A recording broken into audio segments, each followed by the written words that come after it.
ஆண்டவருடைய வார்த்தைக்கு நேராய் நாம் கடந்து போவோம். இந்த மாதத்தின் முதல் ஆராதனையிலே ஆண்டவர் நமக்கு கொடுக்கிற வாக்குத்தத்தமான வார்த்தை ஏசாயா தீர்க்க தரிசன புஸ்தகம் 41ஆம் அதிகாரம். ஏசாயா தீர்க்க தரிசன புஸ்தகம் 41ஆம் அதிகாரம் 13வது வசனத்தை நாம் வாசிப்போம். உன் தேவனாயிருக்கிற கர்த்தராகிய நான் உன் வலது கையை பிடித்து பயப்படாதே, நான் உனக்கு துணை நிற்கிறேன் என்று சொல்லுகிறேன். கண்களை மூடி செபிப்போம். வானத்தை பூமியை உண்டாக்கின சர்வ வல்லமையுள்ள தேவனாகிய கர்த்தாவே,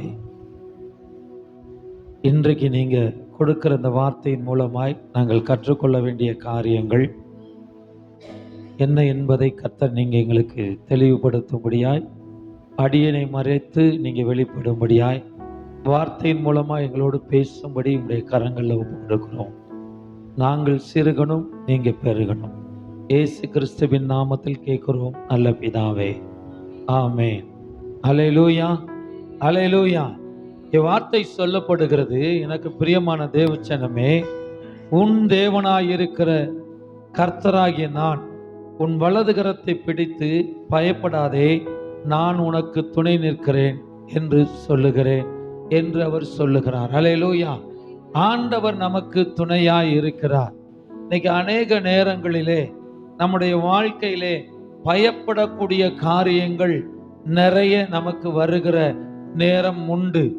ஆனால் கர்த்தர் சொல்லுகிறார், உன் தேவனாயிருக்கிற கர்த்தராகிய நான் உன் வலது கையை பிடித்து பயப்படாதே, உனக்கு துணை நிற்கிறேன் என்று சொல்லுகிறேன் என்று அவர் சொல்லுகிறார். இந்த அதிகாரத்தை நாம் வாசிக்கும் பொழுது 3 முறை பயப்படாதே, உனக்கு துணை நிற்கிறேன் என்று வரும். அல்லேலூயா, அல்லேலூயா. ஏசாயா தீர்க்கதரிசன புஸ்தகத்திலே எழுதப்பட்ட அந்த வார்த்தை முதலாவது 10வது வசனத்திலே சொல்லப்படுகிறது, நீ பயப்படாதே, நான் உன்னோடு இருக்கிறேன். ஆண்டவராகிய இயேசு கிறிஸ்து தேவனாகிய கர்த்தர் எல்லா நேரமும் நம்மோடு இருக்கிறவர். நம் பக்கத்திலே அவர் இருந்து நம்மளுடைய காரியங்களை ஜெயமெடுக்க நமக்கு துணை செய்கிற தேவனாய் அவர் நம்மளோடு இருக்கிறார். அது 13வது வசனத்திலும் அதே வார்த்தை சொல்லப்படுகிறது, பயப்படாதே, நான் உனக்கு துணை நிற்கிறேன். 14வது வசனத்திலே சொல்லப்படுகிறது, யாக்கோப்பு என்னும் பூச்சியே, இஸ்ரவேலின் சிறு கூட்டமே, பயப்படாதே, நான் உனக்கு துணை நிற்கிறேன் என்று கர்த்தரும் இஸ்ரவேலின் பரிசுத்தருமாகிய உன் மீட்பர் உரைக்கிறார் என்று சொல்லப்படுகிறது. யாக்கோப்பு என்னும் சிறு பூச்சியே, இஸ்ரவேலின் சிறு கூட்டமே. ஒரு சிறு கூட்டத்தை போல இந்த இடத்துல அமர்ந்திருக்கிறோம். அநேக காரியங்களுக்கு நாம் பயந்து கொண்டிருந்த நாட்கள் உண்டு. ஆனால் இன்றைக்கு ஆண்டவர் சொல்லுகிறார், நீ பயப்படாதே, நான் உன்னோடு இருக்கிறேன், நான் உனக்கு துணை செய்கிறேன், பயப்படாதே, நான் உனக்கு துணை நிற்கிறேன் என்று சொல்லி ஆண்டவராகிய இயேசு கிறிஸ்து நமக்கு துணையாய் இருக்கிறதை குறித்து நம்மளோடு இன்றைக்கு பேசிக் கொண்டிருக்கிறார். ஒரு பெரிய தீர்க்கதரிசி ஒருவர் இருந்தார்.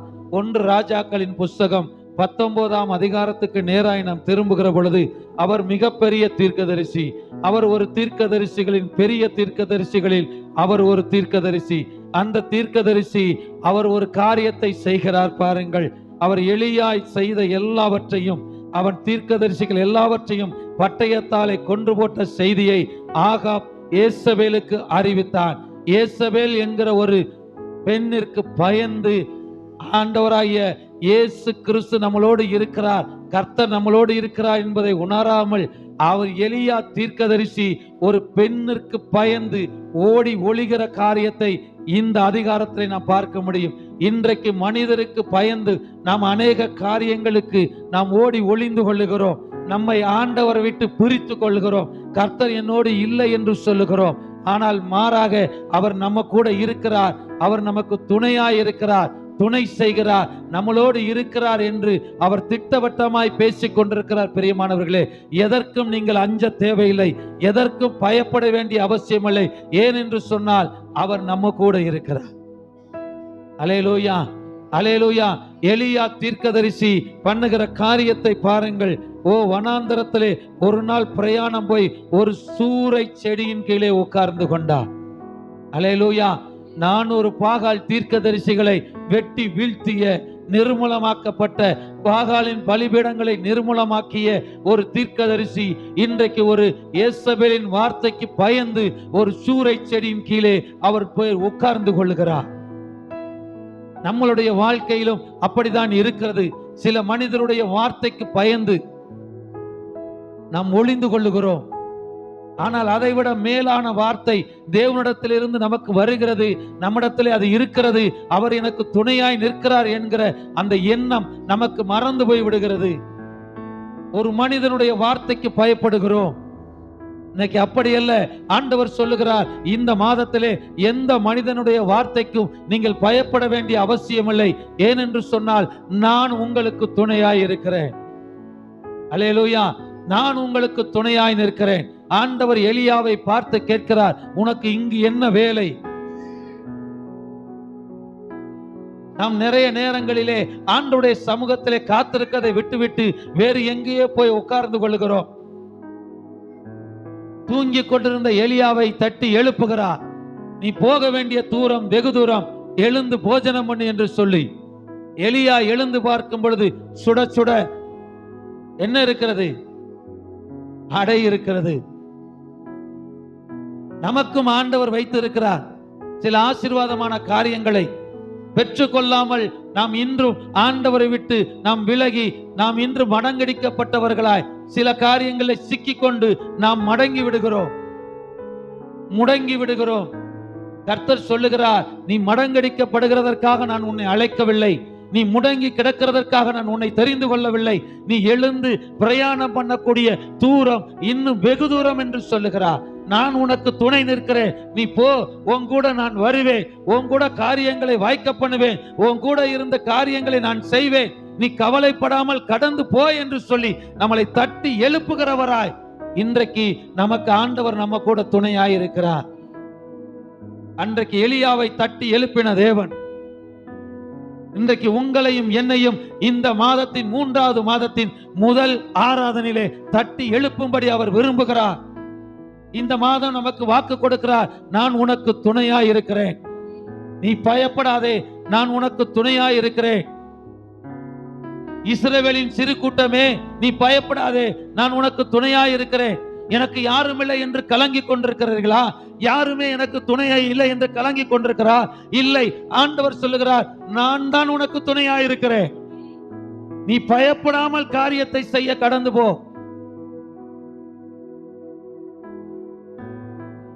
கர்த்தர் நமக்கு துணையாய் இருப்பார். நாம் ஒரு காலடி எடுத்து வைக்கும் பொழுது அடுத்த அடியை அவர் எடுத்து வைக்க வைப்பார். அவர் நம்ம கூட வருவார். ஒரு கதையை நான் கேட்டேன். ஒரு தகப்பன் தன் மகனை தோளிலே சுமந்து கொண்டு அடர்ந்த காட்டுக்குள்ள போனாராம். இருட்டிருச்சான். அப்ப சொன்னாரா, மகனே நீ இங்கே இரு, நான் போய் ஏதாவது விளக்கு பந்தங்கள் கிடைக்கிறதா என்று பார்த்து கொண்டு அதை பற்ற வைத்துக் கொண்டு வருகிறேன். நம்ம இந்த காட்டை கடந்து நம்ம வீட்டுக்கு போய் விடலாம் என்று சொல்லி அங்கே விட்டு விட்டாராம். இருட்டு ஆகிவிட்டது, நேரம் ஆய்கொண்டிருக்கிறது. தகப்பன் வரவில்லை.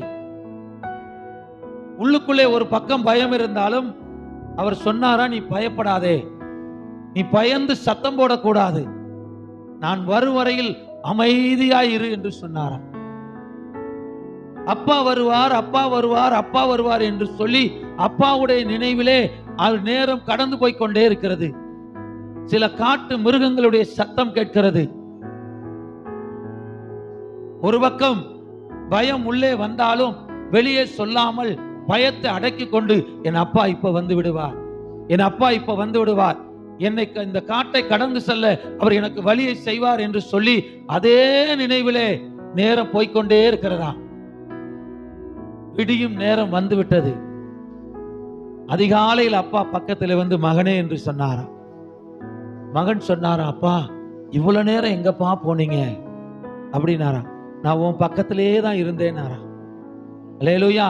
இவ்வளவு நேரம் நான் எங்கேயுமே போகல, உன் பக்கத்திலே தான் இருந்தேன். உனக்கு எதுவும் நேரிடக்கூடாது, உனக்கு எதுவும் நடந்து விடக்கூடாது என்று சொல்லி உன் பக்கத்திலே இருந்து உனக்கு பாதுகாப்பா இருந்தேன் மகனே நானா. யோசித்து பாருங்கள், சில காரியங்களில் நீங்கள் பயந்து கொண்டிருக்கிறீர்கள், ஆனால் ஆண்டவராய் இயேசு கிறிஸ்து நம் பக்கத்திலே இருக்கிறார். சீசர்கள் படகிலே பயணம் செய்கிறார்கள், இயேசு அந்த படகிலே தூங்கிக் கொண்டிருக்கிறார். காற்று பலமாய் வீசுகிறது, கடல் கொந்தளிக்கிறது, ஆனால் சீசர்கள் பயப்படுகிறார்கள். பக்கத்திலே இயேசு இருக்கிறார், பக்கத்திலே இயேசு இருக்கிறார். யோசித்து பாருங்கள், நம்ம வாழ்க்கையிலே நம் பக்கத்திலே இயேசு இருக்கிறார். அவர் சொல்லுகிறார், நான் உனக்கு துணையாய் இருக்கிறேன், நீ பயப்படாதே. இஸ்ரவேலின் சிறு கூட்டமே, நீ பயப்படாதே. யாக்கோபின் பூச்சியே, நீ பயப்படாதே. உன்னை பூச்சி போல மற்றவர்கள் நினைக்கலாம், நான் பயப்பட வேண்டிய அவசியம் இல்லை. ஏன்னா என் பக்கத்தில் இருக்கிறது என் ஆண்டவர், அவர் பெரியவராய் இருக்கிறார். அவரை மீறி எதுவும் எனக்கு நடக்கப் போவதில்லை. எனக்கு துணை செய்கிறது அவர். இப்ப எலியா தூங்கி கொண்டிருந்த எலியாவை தட்டி ஆண்டவர் எழுப்புகிறார். நீ போக வேண்டிய தூரம் வெகு தூரம், உனக்கு என்ன வேலை இங்கே? நமக்கும் போக வேண்டிய தூரம் இன்னும் வெகு தூரம் இருக்கிறது. நாம் இன்னும் தூங்கி கொண்டிருக்கிறோம், எழும்பாமல் இருக்கிறோம். இன்றைக்கு ஒரு தூதனை போல வார்த்தை இன்றைக்கு ஆண்டவர் அனுப்புகிறார். நீ போய் முடங்கி விடாதே, படுத்து விடாதே. நீ பயணப்பட வேண்டிய தூரம், ஆவிக்குரிய வாழ்க்கையிலே நீ பயணப்பட வேண்டிய தூரம் இன்னும் வெகு தூரம் இருக்கிறது. அல்லேலூயா, அல்லேலூயா. சில காரியங்களை கடந்து போக வேண்டியது இருக்கிறது. ஆண்டவருக்காக சில காரியங்களை நீ இன்னும் செய்ய வேண்டியது இருக்கிறது. ஆனால் எலியா சொல்லுகிற பதிலை நீங்கள் பார்க்கும் பொழுது அவர் சொல்லுகிறார், அதற்கு அவன், சேனைகளின் தேவனாகிய கர்த்தருக்காக வெகு பக்தி வைராக்கியமாயிருந்தேன். இஸ்ரவேல் புத்திரர் உடன்படிக்கை தள்ளிவிட்டார்கள், உம்முடைய பலிபீடங்களை இடித்து தீர்க்கதரிசிகளை பட்டயத்தினால் கொன்று போட்டார்கள். நான் ஒருவன் மாத்திரம் மீதியாயிருக்கிறேன், என் பிராணனையும் வாங்க தேடுகிறார்கள் என்றார். இன்றைக்கு அநேக நேரங்களில் நம்ம அப்படிதான் பயந்துகிட்டு இருக்கிறோம். நம்ம அப்படிதான் பயந்துகிட்டு இருக்கிறோம். ஐயோ, அங்கே நேரிடுவது நமக்கு நேரிந்து விடுமோ, அங்கே நடக்கிறது நமக்கு நடந்து விடுமோ, நம்ம மட்டும்தான் இருக்கிறோம் போல இருக்கு என்று நாம் பயந்து கொண்டிருக்கிறோம். இல்லை, அதற்கு ஆண்டவர் சொல்லுகிறார், பாகாலுக்கு முடங்காதிருக்கிற முழங்கால்களையும் அவனை முத்தம் செய்யாதிருக்கிற வாய்களும் உடைய 7000 பேரை இஸ்ரவேலிலே மீதியாக வைத்திருக்கிறேன் என்று சொன்னார். அல்லேலூயா. உன் வலப்பக்கத்தில் 1000 பேரும் உன் இடது பக்கத்தில் 16,000 பேர் விழுந்தாலும் அது உன்னை ஒன்றும் அணுகாது என்று சொல்லுகிற கர்த்தர், யார் வந்தாலும், யார் நமக்கு எதிரடையாய் வந்தாலும் அவர்கள் ஒன்றும் செய்ய முடியாது. ஏன் தெரியுமா? அவருடைய கோலும் அவருடைய தடியும் நம்மளை தேற்றிக் கொண்டிருக்கிறது. நான் உனக்கு துணை நிற்கிறேன் என்று சொல்லி கர்த்தர் இன்றைக்கு நமக்கு துணையாய் நிற்கிறார். நான் மாத்திரம்தான் மீதியா இருக்கேன்னு நினைக்காதீங்க. உங்க பிரச்சனை தான் உங்களுக்கு மேல நினைக்காதீங்க. நமக்கு மட்டும்தான் அந்த பிரச்சனை நினைக்காதீங்க. நமக்கு மேல பிரச்சனைகள் இருக்கிறார்கள். அவர்களுக்கெல்லாம் கர்த்தர் துணை நிற்பது போல உங்களுக்கும் இன்றைக்கு ஆண்டவர் துணை நிற்கிறேன் என்று சொல்லிக் கொண்டிருக்கிறார். அல்லேலூயா, அல்லேலூயா. எலியாவை கொண்டு காரியங்கள் ஆண்டவர் செய்ய நினைக்கிறார். என்ன காரியங்கள் செய்கிறார்? அப்பொழுது கர்த்தர் அவனை பார்த்து, நீ தமஸ்கு வழியாய் போய் வனாந்திரத்துக்கு திரும்பி போய் ஆசகேலை சீரியாவின் மேல் ராஜாவா அபிஷேகம் பண்ணு. இன்றைக்கு நம்மளை தட்டி எழுப்பி போய் மடங்கி கிடக்கிற ஜனங்களை நீ எழுப்பு. யாரெல்லாம் ஞானஸ்தானம் எடுத்து ஆண்டவருடைய பிள்ளையாய் இருந்து இன்றைக்கு ஆலயத்துக்கு வராம மடங்கடிக்கப்பட்டு படுத்து தூங்கி கொண்டிருக்கிறார்களோ, ஒரு தூதனாய் நம்மளை வைத்திருக்கிறார். போய் அவர்களை தட்டி எழுப்பும்படி நமக்கு ஆண்டவர் வைத்திருக்க வார்த்தை என்னமா? நீ தூங்காதே, நீ எழும்பு. ஏன் தெரியுமா? நீ போய் அவர்களை தட்டி எழுப்பு. நமக்கு ஒரு வேலையை வைத்திருக்கிறார். நம்மளை தட்டி எழுப்பும்படி கர்த்தர் விரும்புகிறார். நம்மளை ஒரு தூதனாய் அவர் வைத்திருக்கிறார். போய் அவங்கள்ட்ட சொல்லுப்பா, இந்த மாதத்திலே உனக்குள்ள காரியங்கள் எல்லாம் ஆண்டவர் வாய்க்க பண்ணுவார். நீ ஏன் இன்னும் படுத்துக் கொண்டிருக்கிறாய்? எலும்பு, ஆலயத்துக்கு வா. கர்த்தரை தேடு, உனக்கு எல்லாம் நன்மையாய் கிட்டி சேர பண்ணுகிற ஆண்டவராய் இயேசு கிறிஸ்து உனக்கு துணை நிற்கிறார் என்று சொல்லு என்று இன்றைக்கு ஆண்டவர் நம்மளோடு பேசிக் கொண்டிருக்கிறார். உங்களுக்கு மாத்திரம் அவர் துணையாய் இல்லை, எல்லாருக்கும் அவர் துணையாய் இருக்கிறார். மடங்கடிக்கப்பட்ட ஆத்மாவுக்கு நான் துணையாய் நிற்கிறேன், ஆண்டவர் இல்லை என்று சொல்லாதே, அவர் உனக்கு துணையாய் நிற்கிறார். நீ எழும்பு, வா, ஆலயத்துக்கு வா என்று அழைத்து வரும்படி ஒரு தூதனாய் நம்மளை ஆண்டவர் வைத்திருக்கிறார். இந்த மாதத்திலே ஒரு தூதனை போல நம்ம செயல்பட வேண்டும் என்று ஆண்டவர் விரும்புகிறார். மீண்டும் இழந்து போன அந்த அபிஷேகத்தை அந்த பிள்ளைகள் பெற்றுக்கொள்ளும்படி ஒரு அபிஷேகிக்க அவர் விரும்புகிறார். நம்மளை கொண்டு அந்த ஆத்மாவை தட்டி எழுப்பி கொண்டு வந்து கர்மேல் பர்வதமாகிய தேவனுடைய ஆலயத்திலே உட்கார வைக்க அவர் விரும்புகிறார். அவர் யார் என்பதை காட்ட விரும்புகிறார். இன்னைக்கு நீங்களும் நானும் பயந்து போய் படுத்து தூங்கக்கூடாது. ஏனென்றால் கர்த்தர் நமக்கு துணையா இருக்கிறார். கர்த்தர் நமக்கு துணையா இருக்கிறார். இந்த வார்த்தை சொல்லுகிறது, சீரியா தேசத்தின் மேல், சீரியாவின் மேல் ராஜாவாக அபிஷேகம் பண்ணு. அல்லேலூயா, அல்லேலூயா.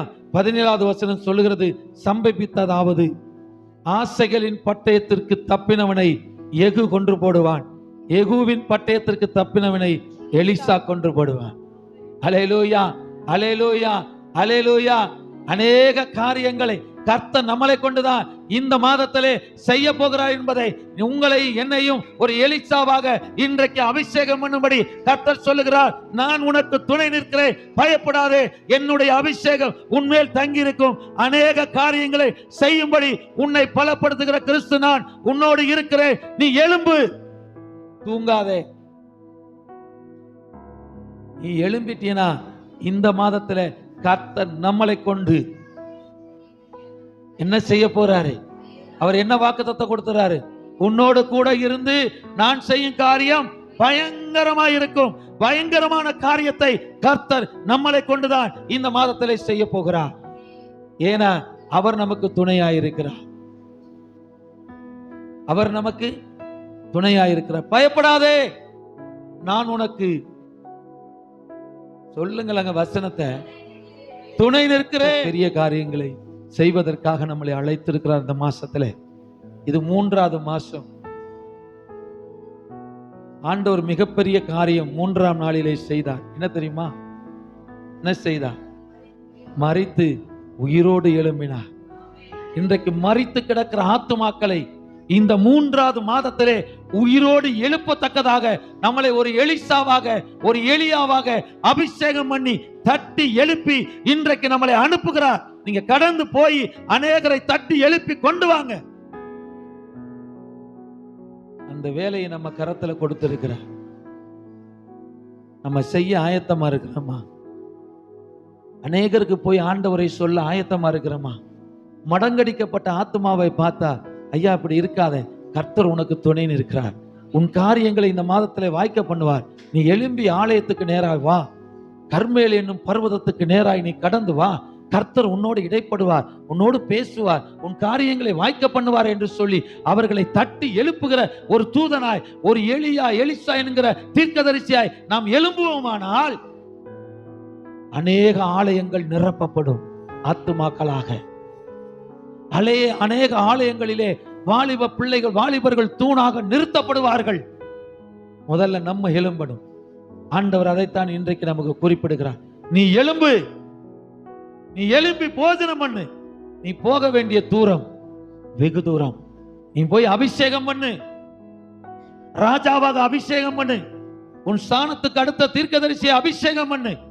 நான் ஆலயத்துக்கு வந்திருக்கிறேன் ஆண்டவரே, இந்த ஆசீர்வாதங்களை கொண்டிருக்கிறேன், அவர்களும் பெற்றுக்கொள்ள வேண்டும் என்பதற்காக அவர்களை தட்டி எழுப்பி கொண்டு வருகிற அடுத்த ஸ்தானத்துக்கு அவர்களை நிறுத்த வேண்டிய பொறுப்பு நமக்கிட்ட இருக்கு என்பதை ஆண்டவர் இன்றைக்கு உணர்த்தி கொண்டிருக்கிறார். அதற்காக தான் அவர் சொல்லுகிறார், நீ பயப்படாதே, நான் உனக்கு துணை நிற்கிறேன். நீ பயப்படாதே, நான் உனக்கு துணை நிற்கிறேன். எல்லாரும் சொல்லுங்க, நான் பயப்பட மாட்டேன், கர்த்தர் எனக்கு துணை நிற்கிறார். நான் பயப்பட மாட்டேன், கர்த்தர் எனக்கு துணை நிற்கிறார். நான் பயப்பட மாட்டேன், கர்த்தர் எனக்கு துணை நிற்கிறார்.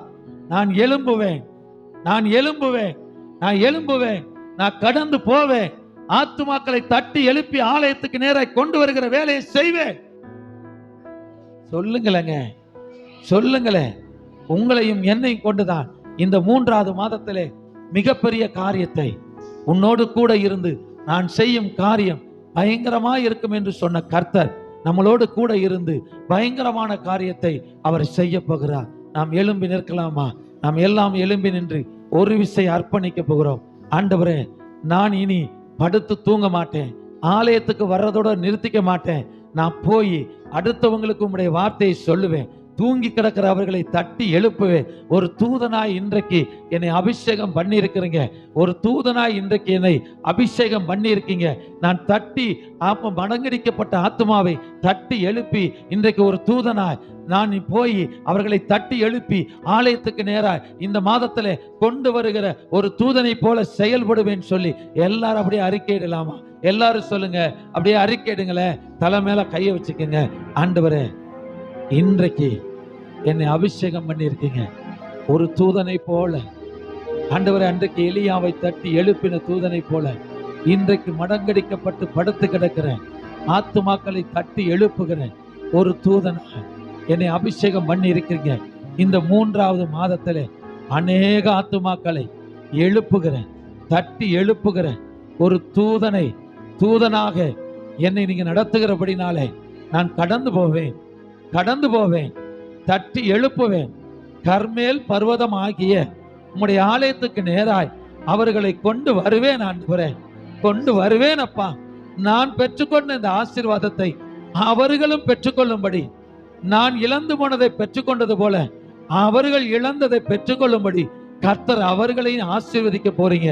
அந்த காரியத்தை செய்ய போறீங்க. மாதத்துல நீங்க சொன்ன வாக்குத்தத்தத்தின்படி நான் உன்னோடு இருந்து நான் செய்யும் காரியம் பயங்கரமாய் இருக்கும் என்று சொன்னீரே.